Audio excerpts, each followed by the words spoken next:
दिनै बिटिसि सेक्रेटारियेटनि लांगोनायाव आसाम आयेन आफादनि फारसेनिफ्राय बिटिसि सेक्रेटारियेटनि साख्रिआवला आरो खौरांगिरिफोरखौ लोगो हमलायनानै बोथिसे ओंखाम जालायनाय हाबाफारि जालाङो।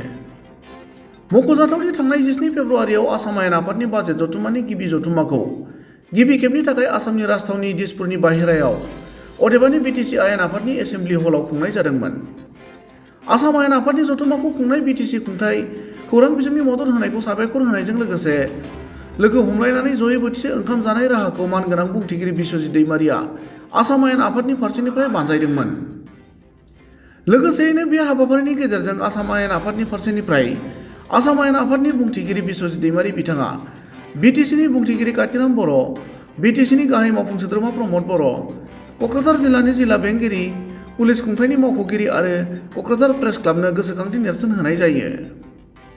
बुंथिगिरि बिथांजों जयै बिटिसिनि गाहाय मावफुं सोद्रोमा प्रमद बर', बिटिसि आयेन आफादनि बुंथिगिरि कातिराम बर'खौ लानानै गुबुन गुबुन इएम एमसिएलएफोराबो ओंखाम जालायो।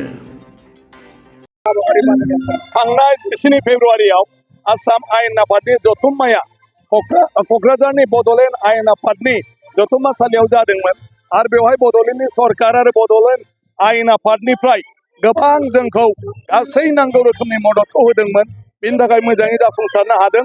बेनि अनगायैबो क'क्राझारनि डिसि अफिस, एसपि अफिस बा डिसिएसपि बिथांमोनहाबो खुंथायनि मोनसे बिफान हिसाबै जोंनो सम्पूर्ण खामानि मावनानै होदों।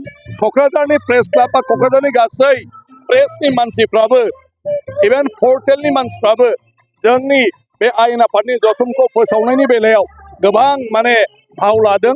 बेनि थाखायनो गासैखौबो जिहेतु जोङो 17 फेब्रुआरि खालि साबायखर बावनो मोनाखै, रावखौबो लोगो हमलांनो मोनाखै, ओंखायनो दिनै 17 मार्चआव जों क'क्राझाराव बयखौबो खेबसे रायदावनो होननानै साबायखर बावनो होननानै आसाम आयेन आफादा बेवहाय फैदों आरो बयखौबो हांख्रायहरदों। आरो दिनै बिनि गेजेरजों जोङो जयैनो बोथिसे सानसुनि ओंखाम जालायनायनि बेबस्थाबो खालामदों लान्चनि। बे हिसाबैनो क'क्राझाराव जों दिनै फैदों आरो जोङो साबायखर बावदों।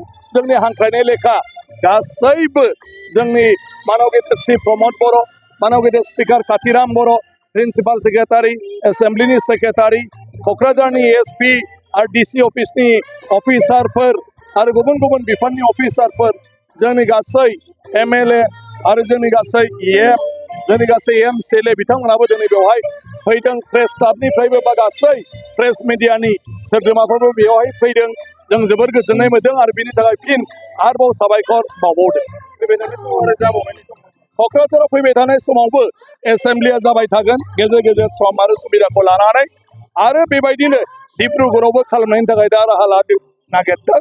जोंनि मानव गेदेर गिबि मन्त्रि डक्टर हिमन्त बिश्व शर्मा बिथां आरो जों बयबो बेखौनो जों थिरांथा लादों जे भारतआ मोनसे गणतन्त्र हादोर आरो बे गणतन्त्र हादोरनि सिङाव आसामनि जिथु खुंथाय बेबो मोनसे गणतान्त्रिक मोनसे बेबस्थानि गेजेरजों जायो।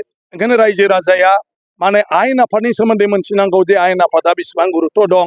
बेवहाय आसामनि सुबुंफोरनि थाखाय बा नोगोरारिफोरनि थाखाय मा आयेन कानुन दानाय जायो, माबायदि बिखान्थि लानानै बायदिसिना जौगाथायनि हाबाफारि लानाय जायो, बेफोर बाथ्राफोरखौ माबोरै सावरायनाय जायो, एमएलएफोरनि बिसोरनि जिथु बिबाना मा, आरो बिसोर माबोरैहाय रायजोनि बाथ्राफोरखौ बेवहाय दैखांनो हायो, रायजो राजाया माबोरै गावसिनि बाथ्राफोरखौ एमएलएनि गेजेरजों बेवहाय दैखांनो हायो, बे बाथ्राफोरखौ रायजो राजाफ्रा बयबो मोजाङै मोनथिनो हायो। जुदि आसाम आयेन आफादनि जथुम्माखौ नुयोब्ला, बिनि सोमोन्दै सावरायोब्ला, मोनथियोब्ला, आरो बेनो गुबै थांखि जे आसाम आयेन आफादनि जोंनि जिथु गाहाय आसाम आयेन आफाद गुवाहाटी, बिनि बादैबो बायह्रायाव आसाम आयेन आफादखौ खुंनायनि गुबै जाहोनानो बेनो।